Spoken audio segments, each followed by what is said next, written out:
You know, if you pay attention to this business and you listen in conferences, kind of like this one, you're going to get an awful lot of information about how you can add more tools to your toolkit and more quivers, or rather, more arrows to your quiver. Pretty soon you'll be dragging that quiver and you can scarcely get that toolbox off the ground. Here's what I mean.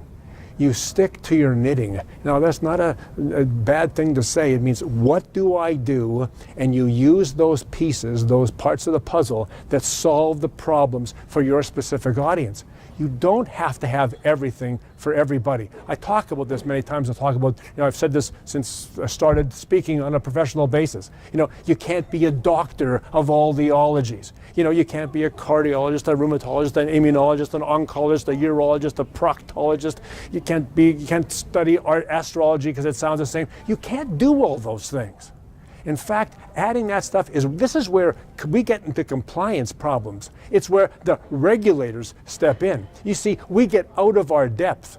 I talked to a friend of mine, a great lawyer in Toronto, Ed Olkovich. And I remember asking Ed one day, could he write a couple of business contracts for me for the work that I do? Ed says, I would love to do that, but as you know, Jim, I'm a wills and estate practitioner. That's what I do. He said, for me to do things like that, it would be out of my depth. It would be more than I'm competent at doing.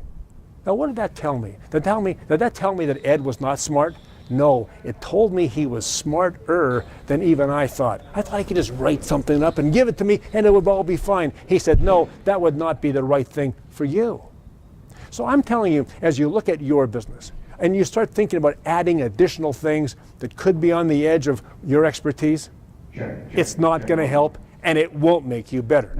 These are the kinds of things you want to make sure you stay away from and stay focused, and that way you'll be your best.